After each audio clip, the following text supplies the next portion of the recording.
하나님이 창조하신 사람들 가운데 가장 지혜로운 사람이 솔로몬이었다라고 하는 것을,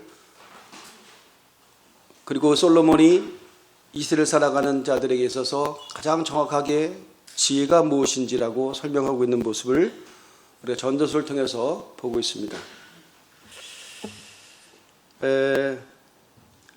우리가 살아가는 것에 있어서 선, 악 이러한 것들이 과연 절대적인가라고 하는 것에 대해서 우리에게 고민을 던져주죠. 그때는 옳았는데 지금은 아닌 것이 참 많습니다. 그때는 틀렸는데 지금은 맞고, 그때는 맞았는데 지금은 틀린 것이 있다라고 하는 것을, 그래서는 안 되는데, 교과서는 아니라고 얘기하는데, 우리는 살아가면서 그런 현장들을 많이 경험하면서 우리의 가치에 혼란을 주고 있다라고 하는 것을 그때나 지금이나 동일하게 경험하고 있다는 것을 솔로몬은 지금 전도서를 통해서 알려주고 있습니다. 이런 헷갈림 가운데 우리의 정체성이나 우리 중심이 흔들릴 때, 심지어 우리의 마음이 흐트러지고 감정까지 괴로움을 당할 때 나타나는 어떤 결과물이 뭐냐 했을 때, 오늘 성경에 보면 이렇게 얘기합니다. 17절의 말씀 한번 띄워볼까요? 17절의 말씀 보면 이렇게 기록됐습니다. 지나치게 악인이 되지도 말고 지나치게 우매한 자가 되지도 말라. 어찌하여 기한 전에 죽으려고 하느냐. 우리 마음이 흐트러지고 우리 중심이 괴로워지면 인간인지라 고민, 번민이 계속해서 우리에게 연결고리를 만들어 결과가 어떻게 돼요? 기한 전에 죽는다. 쉽게 말하면 천수를 누리지 못한다 라고 하는 것이죠. 동서고금을 막론하고 우리는 하나님께 부여받은 생명이 있어요. 그걸 천수를 다한다고 하죠. 그랬을 때 우리는 복이라고 얘기합니다.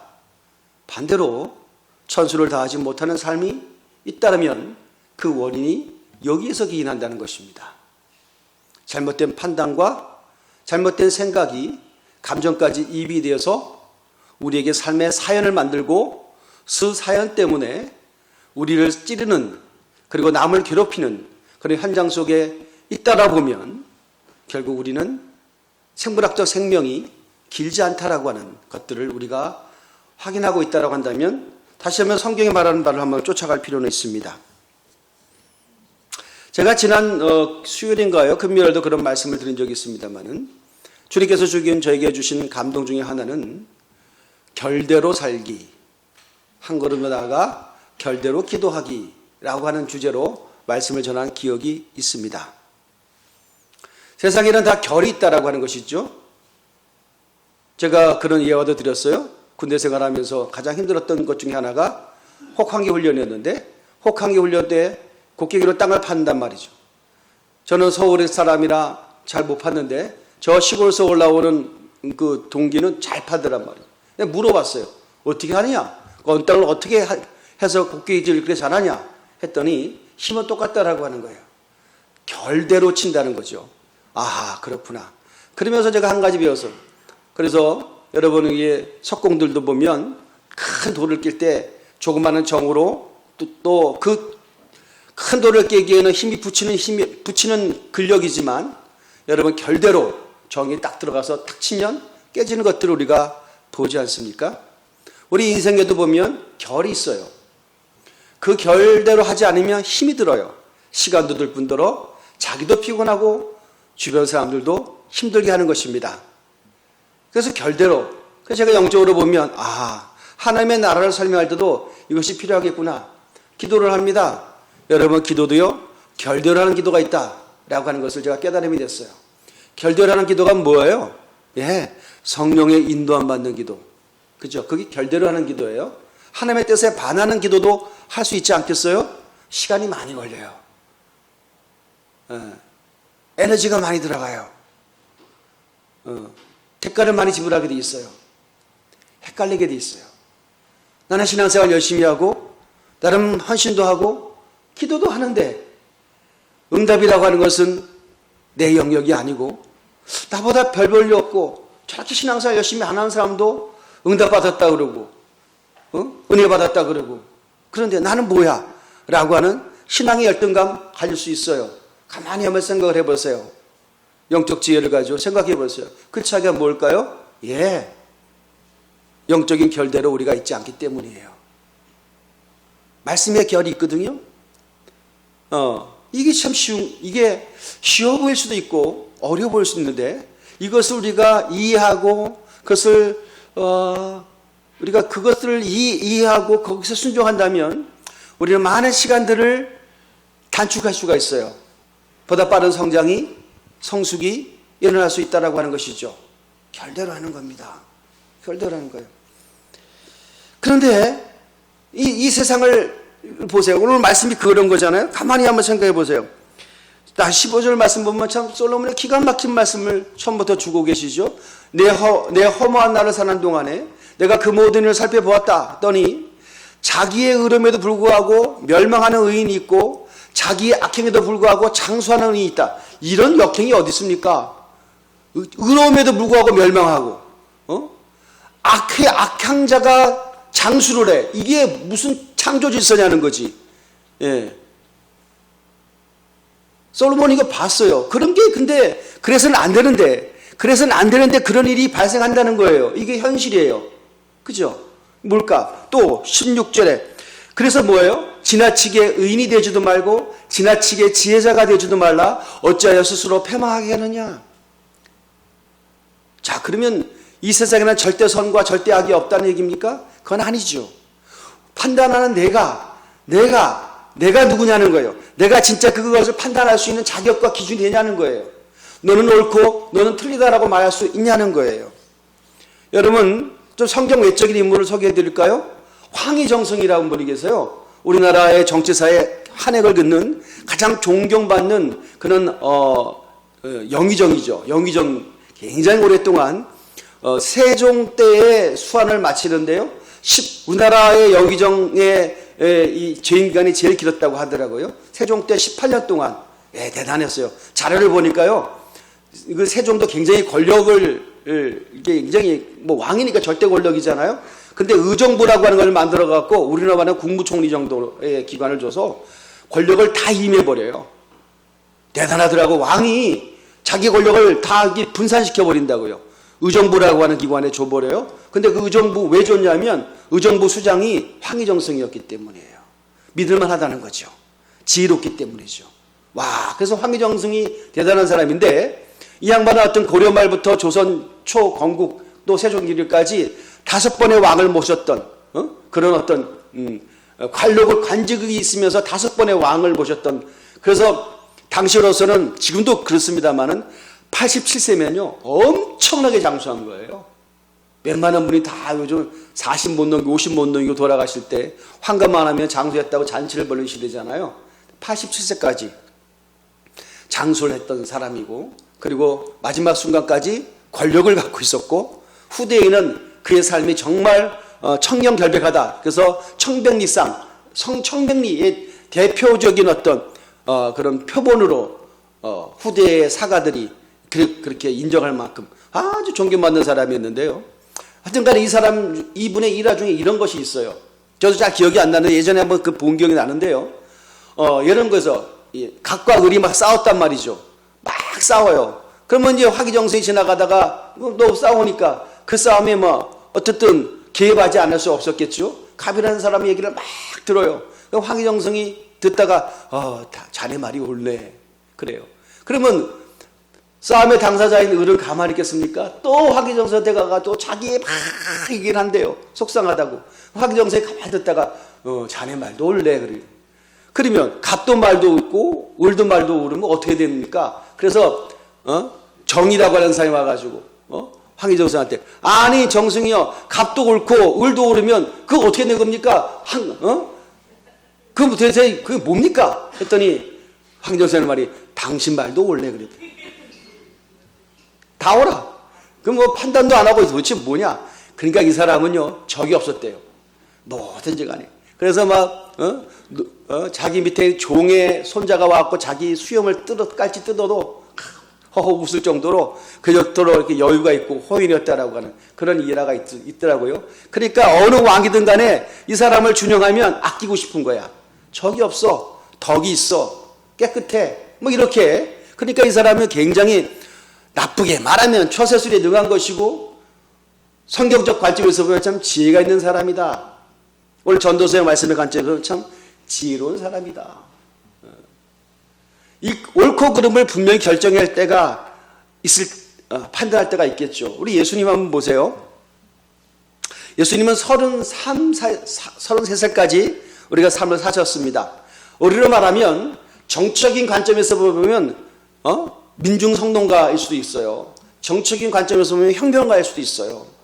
그러나 우리는 그렇게 판단하지 않죠. 하지만 예수님도요, 시대를 향한 어떤 판단이 있었고, 그리고 시대를 향한 영적인 아픔을 분명히 갖고 계셨기 때문에 성경에도 보면 예수님의 눈물, 예수님의 울음이라고 하는 관점에서 보면 3번에 걸쳐서 예수께서 우셨다라고 하는 그런 기록을 볼 수 있어요. 언제 우셨는지 아십니까? 나사로의 죽음 앞에 섰을 때 예수께서 우셨더라. 요한복음에 기록되어 있어요. 아주 짤막한 문장이에요. 예수께서 우셨더라. 그 울음의 의미가 여러 가지 있겠죠. 사랑하는 자가 먼저 죽음의 고통을 당했을 때에 그러면 어떤 연민이 느껴지는 울음, 그리고 장례석상에서 모든 것이 끝인 양 울부짖는 그 유족들의 아픔들이 전달되어서 같이 울 수 있는 그런 감정의 이입, 뭐 이런 것을 통해서 울음의 의미가 설명될 수 있겠는가 하면, 또 한 가지는 뭐죠? 회개하전 예루살렘 성을 갈망상에서 내다보면서 우셨어요. 영적인 울음이죠. 회개하전 영혼들을 보면서 우셨다고요. 예수님 우셨어요. 그 깊은 눈물이 있겠죠. 또 어때 우셨어요?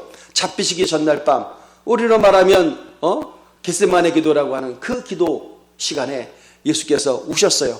히브리서에서는 땀방울이 핏방울이 된 듯한 고통과 통한의 눈물을 흘리셨다고 얘기하셨어요. 그것은 자기 죽음을 거부하는 본능이라기보다는 끝까지 순종해야 된다라고 하는 육신적인 것과 영적인 것의 어떤 그 과정 속에서 겪어야 됐던 대속의 죽음을 과정을 걷는 성자 예수 그리스도의 그 모습을 보일 때 그 울음이라는 표현을 쓰고 계셔요. 어쨌든 예수님은 우셨다라고 하는 것은 뭐냐면, 여러분, 운다라고 하는 것은요, 시대를 순응하는 것이 아니에요. 사실 울음이라고 하는 것은 엄격한 의미에서 보면 뜻대로 안 되기 때문에 나오는 감정의 표현 아니겠어요? 뜻대로 잘 되는데 왜 울어? 좋지, 춤을 추지, 잔치를 벌리지, 좋을 거 아니에요. 근데 예수께서 오셨다라고 하는 그 의미는 뭘까라고 하는 것은요, 어쨌든 보면 시대에 역행하는 거기 때문에 하나님의 뜻은 이건데 하나님의 뜻대로 반대되어지는 현상, 하나님의 뜻과 반대되는 세상의 흐름, 하나님의 뜻과 반대되어지는 죄악의 흐름들을 보실 때 거룩한 분노가 일어났다라고 하는 면에서의 울음, 그 울음이에요. 그러면요, 예수님은 어떻게 보면 결대로 못 사시는 분이지. 아까도 말씀드렸던 것처럼 예수께서 결대로 사시면 그렇게 오실 필요가 없어. 그냥 다 순응하며 살아가는 거야. 나온 돌이 정받는다고 그냥 바람이 불면 누워버리잖아. 할렐루야. 이게 좋은 거예요. 갈 때의 순종 얼마나 좋아. 그죠? 바람 부는 대로 물결 치는 대로 얼마나 좋아. 우리는 그냥 바람에 불기 전에도 누워버려. 얼마나 좋아. 그래야 되는 거예요. 여러분 직장 생활에 이건 부당한 짓입니다라고 하면은 속이야 후련하지 몰라. 그 순간만. 그러나 여러분 속에 속주머니 속에 있는 그거 꺼내야 돼. 사표 꺼내야 돼. 안 하겠어요, 그죠? 세상은 바른 얘기한다고 돌아가는 것이 아니잖아요. 그죠? 바른 얘기도 시와 때를 바라봐야, 시간과 장소 조건이 있어야 되고 분위기도 좋아야 되는 거예요. 그죠? 그래서 우리 당회를 할 때는 항상 잘못 갑니다. 나는 배고프게 하면 회의하면 짜증이 나거든. 항상 뭐가 안 될 때는요, 뭔가 힘들 때야. 그러니까 우리는 항상 지혜가 있을 때 잘 먹어. 할렐루야. 여러분도 중요한 일을 할 때는 잘 잡수셔야 돼. 할렐루야. 제가 지혜를 말씀드리고, 꼭 사생결단하고 회의 앞에서 눈빛을 푸르푸르 뜨고 막 하는 사람들 치고요, 좋은 결론 나오는 거 못 봤어. 아셨죠? 여러분의 부인들도 남편한테 뭔가 부탁하실 때는 잘 매겨. 그냥 사생결단하고 민족적 의지를 가지고 막 대들면은 안 돼. 이 참 지혜 없는 자들이야. 할렐루야. 참 말씀을 제가 갈피를 못 잡겠네요. 어디로 가야 될지. 여하튼 간에 여러분 그 결대로 살아간 그 좋은 분위기를 만드는 거잖아요. 할 말 다 하고 지 생각나는 대로 지 감정대로 다 표현하면요. 이 세상이 굴러갑니까? 아니잖아요. 그죠? 그래서 우리는 에티켓을 가리키는 거예요. 사회성을 가리키는 거예요. 할 말이 있어도 때와 장소를 가려라. 표현을 하더라도 부드럽게 하는 것을 가리키고 그렇잖아요. 그죠? 그렇게 해야 다 더불어 살아가는 그 공동체로서의 사회 속에서 어떻게 살아가는 것을 가리킨 것이 사회성이라 그러잖아요. 그래서 사회성이 없는 것을 우리는 뭐라 그래요? 에티켓이 없다 그러잖아요. 지 혼자는 독불장군 잘 살지 모르지만 어부로 살아가는데 굉장히 불편하죠. 어쩌면 교회라고 하는 공동체도요, 영적인 에티켓이 있어요. 그죠? 여러분 딱 보면 교회 오면 그냥 막 돌아오는 것처럼 보여도 뭔가 거룩한 질서가 있잖아요. 그죠? 그러니까 여러분이 막 할 말도 그냥 안 하고 기도를 해. 지혜로운 분들이에요.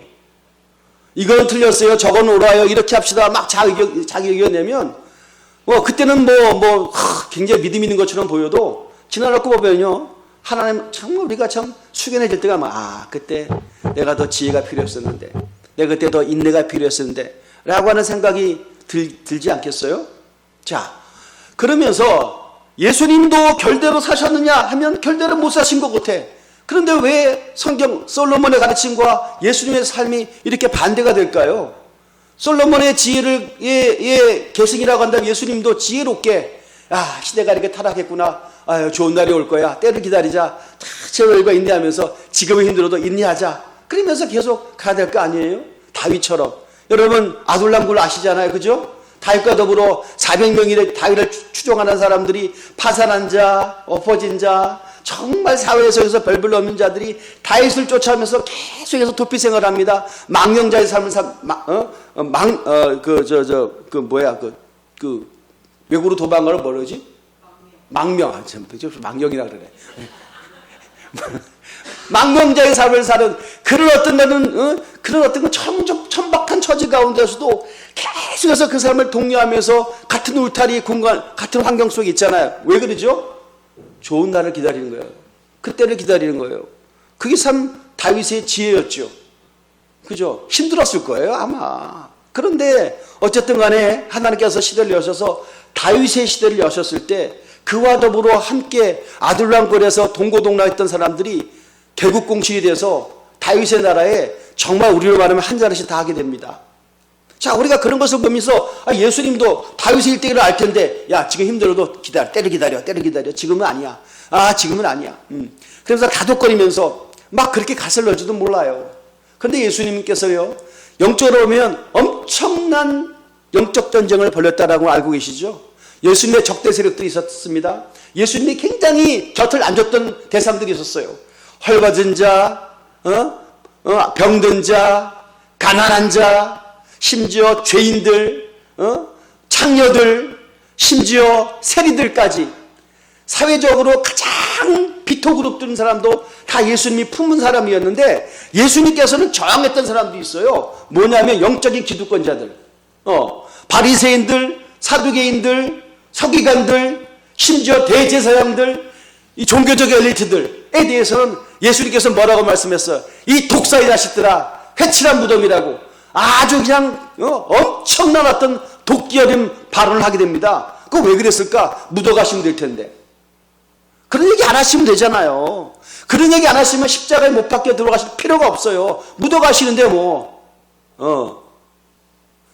막 사람들이 막 위에서 막 감찰 나오고 감시조가 붙고 막 그러면 그때 잘해갖고 잘 넘어가고 그냥 술 한잔 먹여갖고 돌려보내고 그냥 주머니에 돈 좀 줘서 돌려보내고 그러면 다 될 텐데.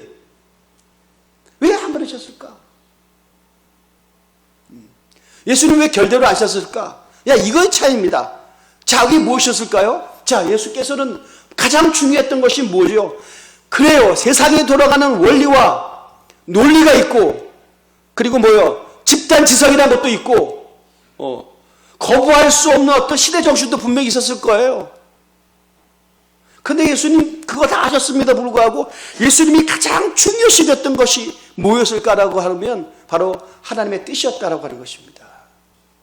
내 감정, 내 주관이 아니고 하나님의 뜻이 무엇이었는가 라고 하는 관점에서 늘 판단하시고 그리고 그 판단에 대해서 최고의 집중력을 기울였어요. 그게 예수님의 삶이었어요.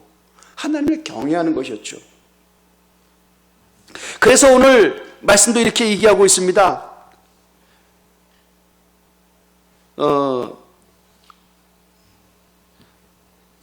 18절의 말씀 보시면 너는 이것도 잡으며 저것도 내 손에서 놓지 아니하는 것이 좋으니 하나님을 경외하는 자는 이 모든 일에서 벗어날 것임이니라.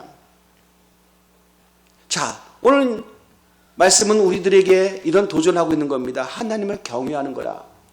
제가 오늘 뭐 동영상 하나 준비했는데 인터넷이 끊겨갖고 안 된답니다. 그래서 안 돼서 제가 다시 이거 뭐 잠깐 쇼츠를 보면 금방 이해할 텐데 최성규라고 하는 그 유명한 예전에 국민 MC가 있었어요. 이 양반이 지금 CTS인가 CBS인가 이런 걸 출연하고 뭐 새롭게 소수인가 뭐 이런 거 있잖아. 이런 거 프로그램 진행도 하는 어떻게 보면 우리 교회의 신앙인의 어떤 대표적인 모습으로 하나님께서 중심에 세우셨는데 이분의 간증을 제가 우연히 어제 그저께인가 보게 됐는데요. 쇼츠가 강렬하더라고요.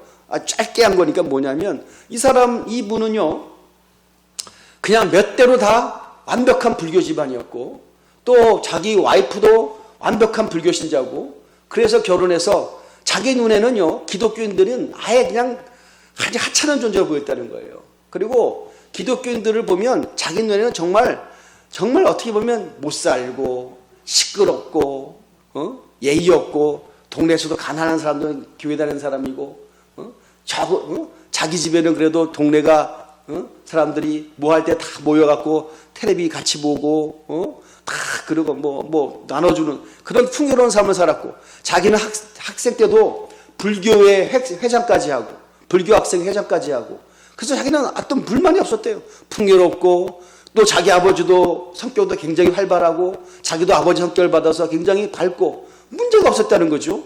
그런데 자기가 어떤 생방송을 하고 나오는데 쪽지가 하나가 왔다는 거죠.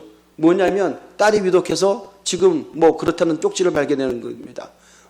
그래서 어쨌든 얘기를 들어보니까 나중에 얘기 들어보니까 이사를 하는 가운데 차가 와가지고 트럭이 와가지고 3살 먹은 딸이 자기 딸이 말이죠. 자기 그 집안은 굉장히 딸이 귀한 집안이에요. 아들만 있는 집안인데 하나님께서 딸을 줘갖고 온 가문이 잔치를 벌여 딸 낳았다고. 자기 부친은 김성교 집사의 부친은 딸이라고 하는 소리 듣고 병원에서 만세삼창을 불렀다. 만세삼창을 너무 좋아갖고 손녀 나왔다고.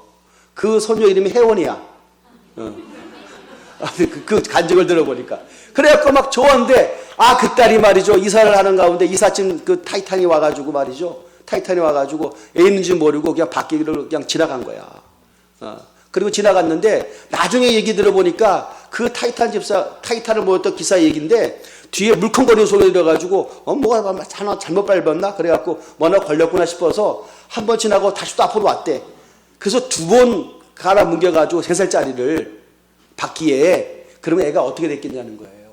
그래서 그것을 그리고 나서 어쨌든 병원에 가보니까 그냥 그 응급실에 아무도 없어요. 왜냐면 생명 끝났다고 생각하니까 다른 환자 보느라고 가보니까 자기 딸을 하얀 천으로 다 덮어놨대요. 그 자기 아내도 그렇고 완전히 그냥 거의 반실성해갖고 난리고 자기가 근데 그 방송국에서 병원까지 가는 그 시간이 짧게 가면 10분이면 갈 수 있는 기간인데 막혀가지고 1시간 걸렸다는 거예요. 1시간 동안 자기는 미친 줄 알았대. 그 자기 간증이 너무너무 괴로워서 자기도 모르게 그런 기도가 나왔다는 거예요. 그 얘기를 듣고 막 딸이 그러니까 너무 아프니까 불교 신자가 하나님 그랬대요. 하나님 내 딸을 살려주세요. 내 딸을 살려주시면 내 딸을 살리는 내가 뭐든지 다 하겠습니다. 뭐든지 다 하겠습니다. 그럼 자기가 왜 그런지 모르겠대. 하나님 살려달라고 막 절규를 했다는 거예요. 뭐 그런 가르침이 나와요. 그렇든 간에 그리고 나서 그 딸 딸의 그 시신이나 마찬가지죠. 딸 붙잡고 한 1시간 정도를 딸 붙잡고 있었다는 거예요.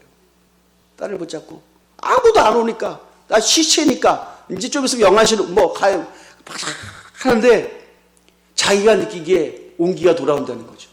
그래서 소리고리 지면서 딸이 살아났다고 소리치는데 다들 아버지가 정신 나간 걸로 생각했다는 거지. 그럴 리가 없는데 죽은 애가 왜 살아나. 그런데 붙잡고 간절히 붙잡고 있는데 딸이 살아나더래요. 그래갖고 막 캑캑캑 거려야 나가지고 아무도 없으니까 자기가 손가락을 집어넣어가지고 딸의 목구멍이 집어넣은 뭘 빼냈대. 핏덩어리를 빼냈다는 거예요. 그랬더니 애가 숨을 쉬더래. 그랬더니 우리 아빠지 그러더래. 딸애가. 그리고 그 딸이 살아난 거야. 야, 그러면서 그분이 그런 체험을 한 거야. 완벽한 불교 신자가. 그리고 나서 이게 뭔지도 자기도 모르고 살아나니까 하나님을 부른 것은 살아나기도 하고 뭐 나중에 그래서 아무튼 간에 자기 집안 식구 전혀 태어나면서부터 한 번도 교회 나가본 적이 없는 14명이 한꺼번에 교회 가고 등록을 하고 신앙생활 하는데 뭐 그러서 끝났으면 좋은데 그때부터 스토리가 진행되더라고. 아무것도 모르는 사람이 교회 나오니 얼마나 힘들었겠냐는 거지. 많은 방황이 있었다는 거예요. 어떤 때는 그런 체험이 있으니까 뭐 간증도 시키고 하는데 자기도 뭔지도 모르고 왔다리 갔다 하다가 하여튼 그 시간이 많이 걸렸어요. 한 10수년이 갔나 봐. 그냥 완전히 엉터리 신앙인으로. 말씀을 또 안 들리고 근데 자기가 하나님 앞에 살려달라고 했던 기억도 나고 그리고 그 딸과 얽혀있는 많은 사연이 있더라고요.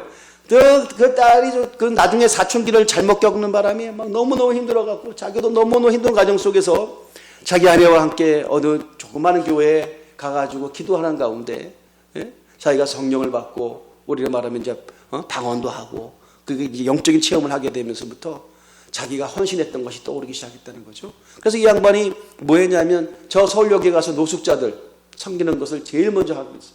왜냐하면 하나님께서 하라고 할 말씀을 주셨으니까. 제일 먼저 하는 게 뭐냐면 자기가 은혜를 받고 나서 하나님께서 주신 말씀이 뭐냐면 딱 세 자의 말씀인데 술 끊어. 근데 술 끊었대. 그 쉬운 게 아니에요, 술꾼들은. 근데 하나님께서 말씀 주시고, 그 다음부터 계속 순종해서 살면서 하는 거예요. 그 다음에 그 모든 관점이 바뀌니까 어떻게 됩니까? 그 말씀의 깊이가 어느 정도인지는 모르지만, 그의 그런 체험을 통해서 뭐예요?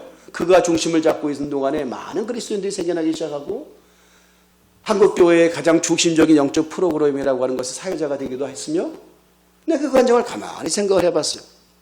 자, 뭘까? 여러분, 하나님을, 우리가 예수님을 만난다라고 하는 것, 우리가 굉장히 말하기 좋은 표현이 있어요. 예수님을 인격적으로 만난다.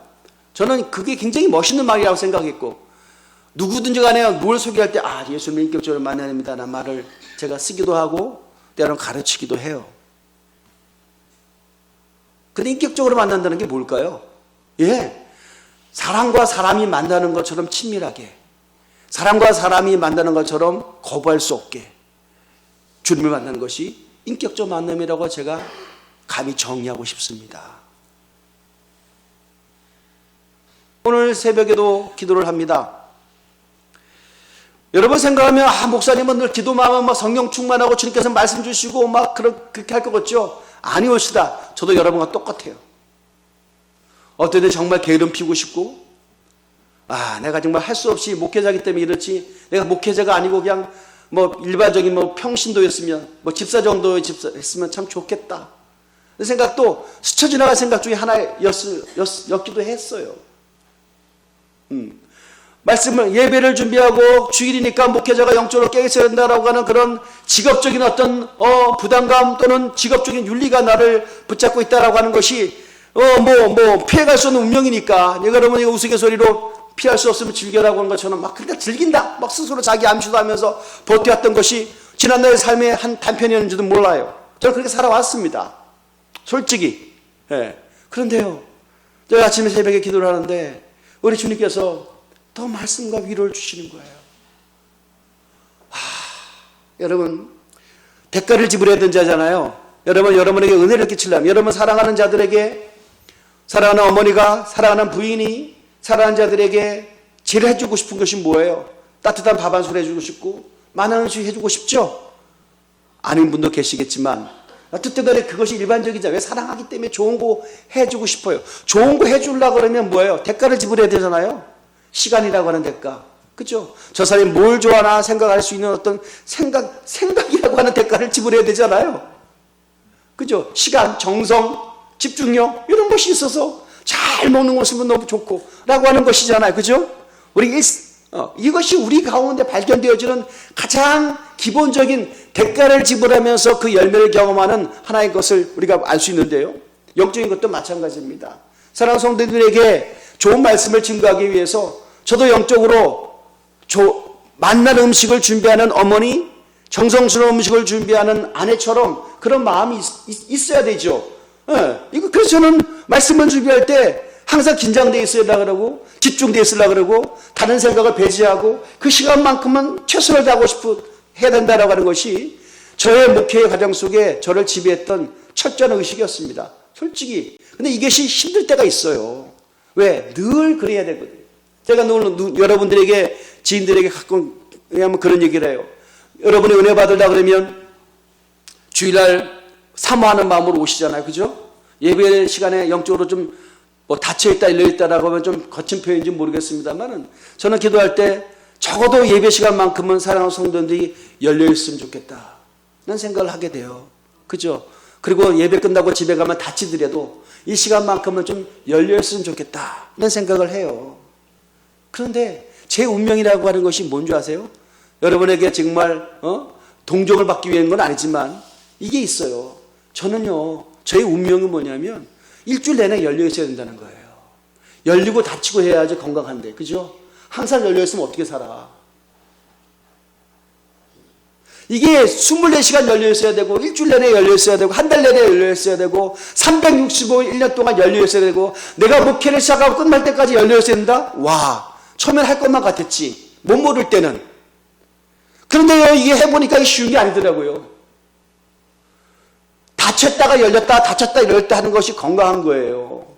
늘 열려 있어봐. 늘 영적으로 깨어 있어봐. 천수를 다하지 못할 것 같아, 그러면. 천수를 다하지 못할 것 같아. 그게 늘 열리는 게 얼마나, 여러분, 제가 생각해보니까 이거 굉장히 힘든 일이고, 야, 이거 피해갈 수 없으면 즐기기에는 너무나 부담스럽고, 그죠? 그런 거죠.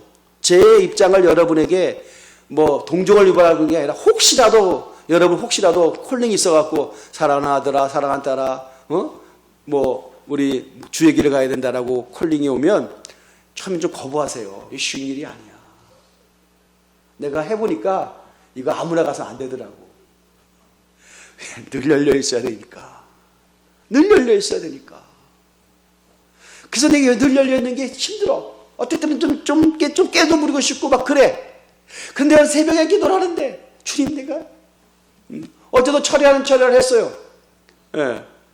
마치 따뜻한 방에 가서 잠을 자면 좀 말씀을 전할 때 좀 뭔가 흥결이 생길까봐. 그런 노파심이 있어요. 있으니까. 제가 여태까지 그랬던 것 같아요. 뭔지는 모르지만, 편한 잠을 자면 안 될 것만 같은.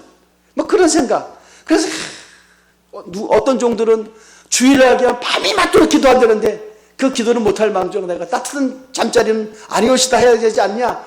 라고 하는, 어떻게 보면 자기 검열이죠. 이런 것이 있어요.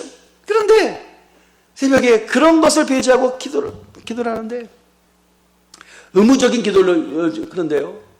와, 주님의 위로가 임하는데요.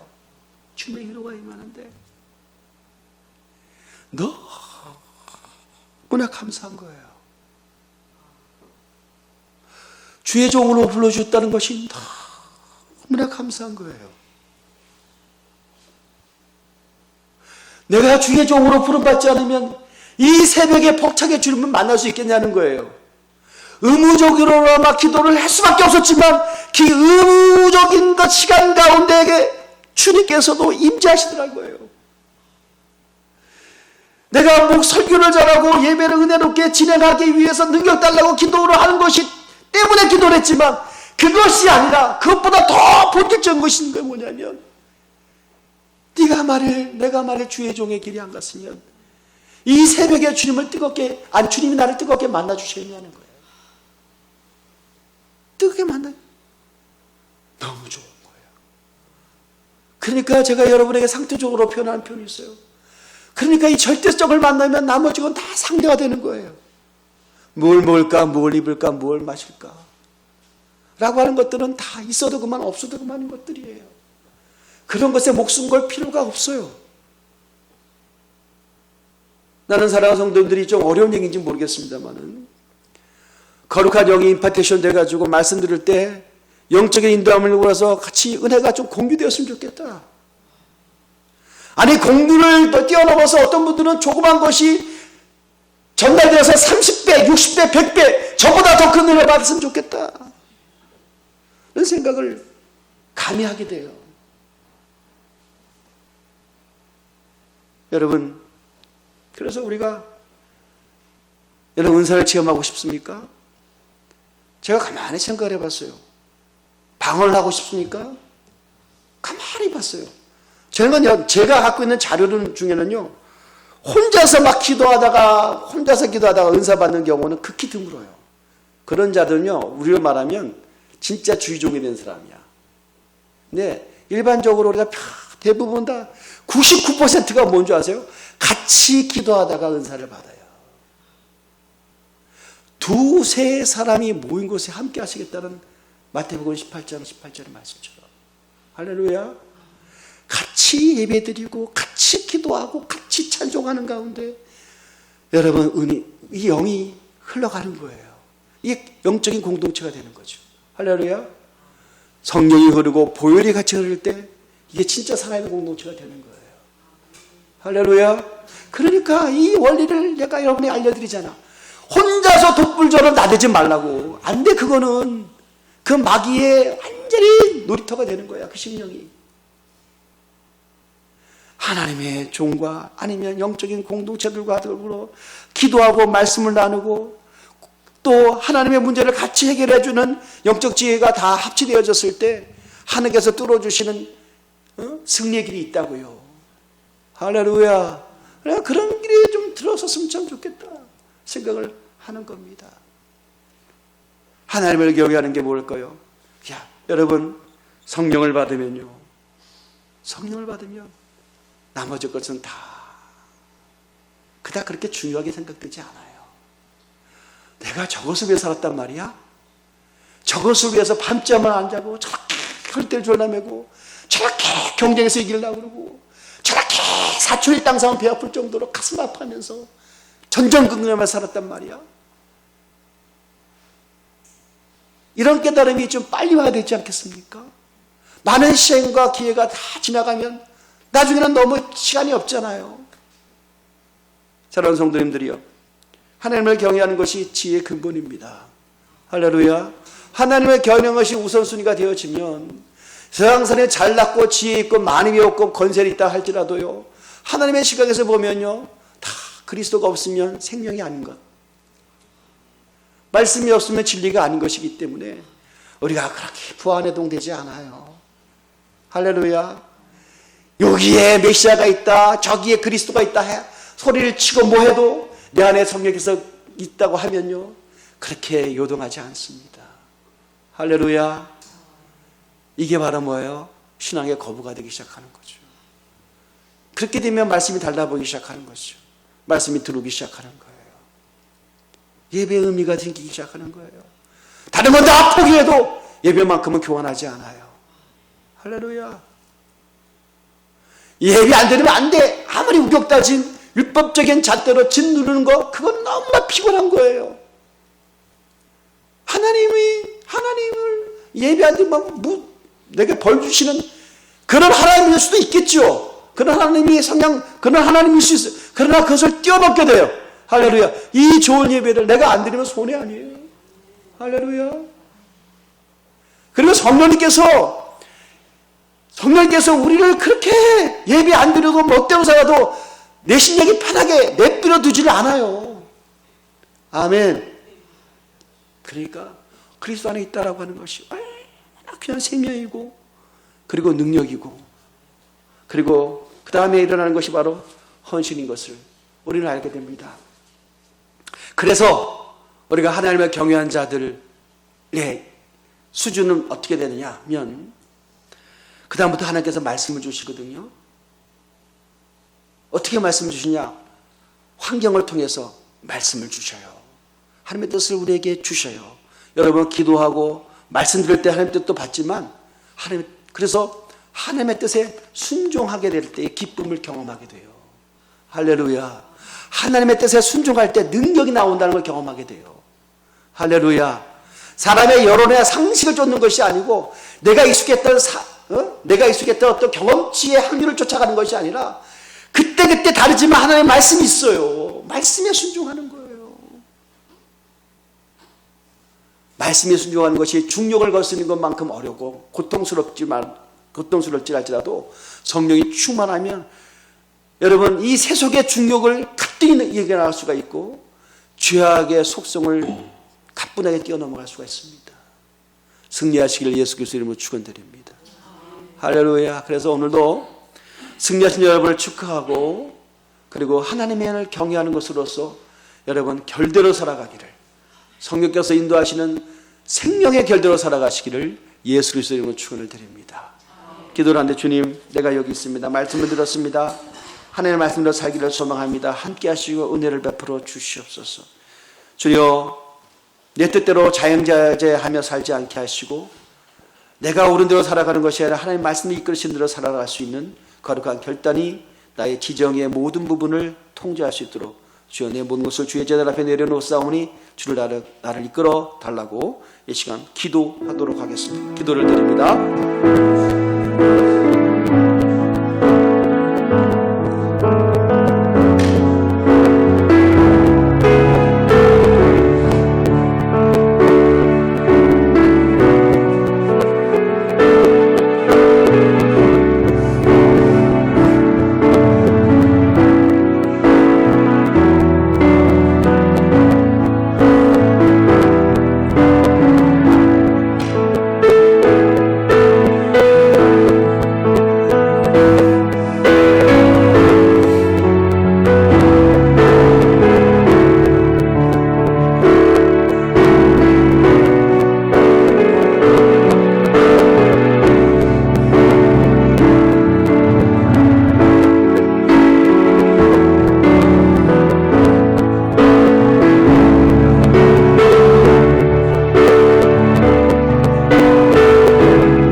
찬송합니다. 411장입니다.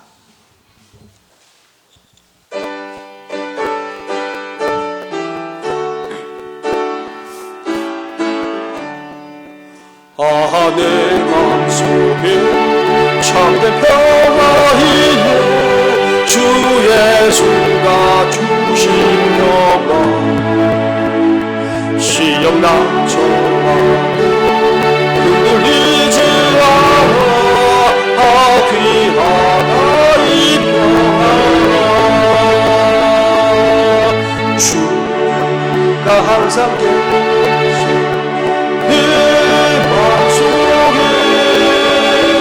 주가 항상 계셔 하기보다 주 나의 맘에 계셔 위로하시네 어찌 내가 주를 떠나 살까 이 귀한 평화 내가 받고 오니 내 슬픔이 사라지고 마음의 기쁨 넘쳐 주를 찬양하네 평화의 임금 예수 항상 계셔 내 맘속에 주가 항상 계셔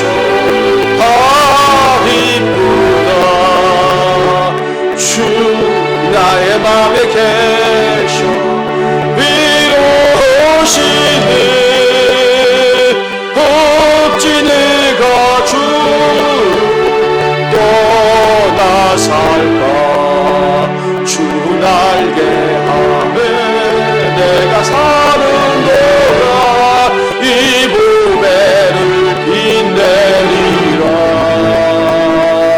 기쁜 그 날이와 주를 만나 뵐때 그 평화 영원한 할렐루야 주가 항상 계셔 내 맘속에 주가 항상 계셔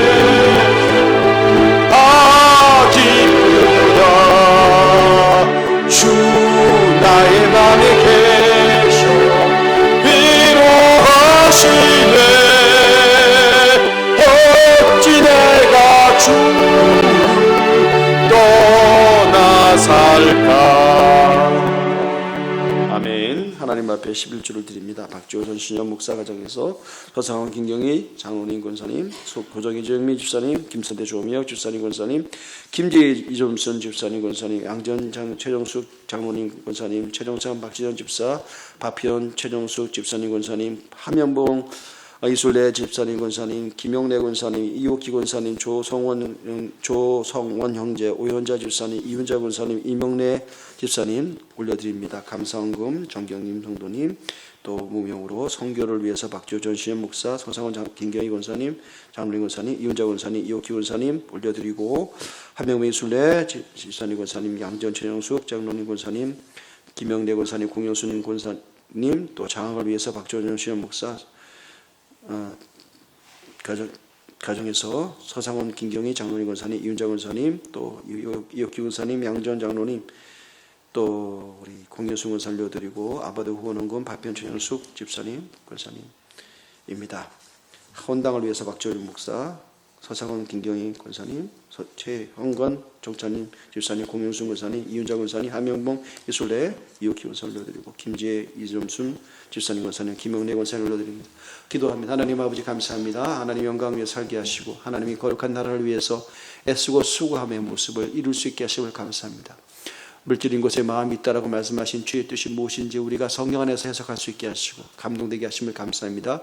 순종할 수 있게 하심을 감사합니다. 10개 중에 하나를 믿음으로 구별하여 바쳐 하나님의 것이라고 선포하며 아버지 영광 위에서 내 마음을 들였사오니 주께서 받으시고 하늘의 신령한 것과 땅의 기름진 것으로 하나님의 놀라운 인도함 받을 수 있는 살아있는 능력이 되게 하여 주시옵시고 장학과 건축과 성경금을 드리며 또 감사의 힘으로 살아가는 삶의 제목으로 삼고 또 주종헌금을 주님 앞에 올려드립니다. 주님 기쁘게 받아주시고 아버지 사역을 위해서 기도하고 후원하는 자들 기억하시고 아버지 영광이 드러나기를 소망합니다. 함께 하실 것을 믿사옵고 예수 그리스도 이름으로 기도드렸습니다.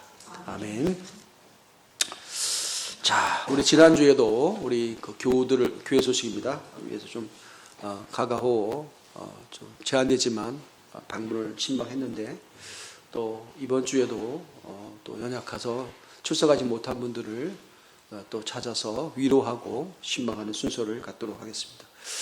우리 뭐 여러분 잘 모르실 수 있겠습니다만은 우리 지난 주에는 교회 마당 돌 까는 작업을 좀 시간이 가서 좀 많이 좀 부족했는데 다시 돌을 또 추가를 해서 공사를 하게 됐는데 우리 수고하신 분들이 있습니다. 여러분 또 늘 수고를 잊지 않고 격려하고 또 고맙다는 표현을 하는 것이 아름다운 것 같아요. 해주시기 바라고요.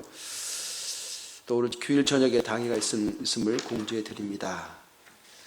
오늘 식사단번은 우리 조미혁 권사님이죠? 네. 기도하겠습니다. 하나님 아버지 감사합니다. 오늘도 식사를 위해서 공개하는 손길이 있습니다. 하나님 기쁨으로 또 열린 마음으로 헌신하고 수고했사오니 주께서 그 중심을 기억하시고 만배나 갚아주시고 은혜를 베풀어 주시옵소서. 감사드렸고 또 그가 기도하고 그가 또 소망하는 모든 것이 복되게 하시고 복의 흐름이 모든 식구들에게 또 주변에게 전파될 수 있도록 또 복음의 전진기지로 그 가정과 가문을 사용하여 주시옵소서. 예수 그리스도 이름으로 기도드렸습니다. 아멘. 자, 오늘은 보니까 식단을 보니까 제가 뭐 보고 싶어 본 게 아닌데 우연하게 제가 컨닝을 하게 됐는데요. 찜입니다. 찜. 조찜. 조미엽 권사님 조찜인데 아주 보니까 안 드시고 가시면 좀 어려울 겁니다. 그래서 꼭 드시고 승리하시기 바랍니다.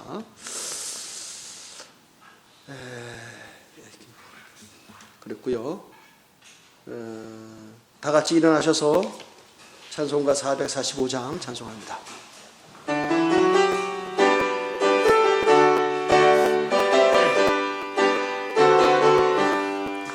태산을 넘어 헌국에 가고 빛 가운데로 걸어가면 주께서 항상 지키시기로 약속한 말씀 변치 않네. 하늘의 영광 나의 맘속에 차오르노. 할렐루야를 힘차게 불러 영원히 주를 찬양하리. 캄캄한 밤에 다닐지라도 주께서 나의 길 되시고 나에게 빛이 되시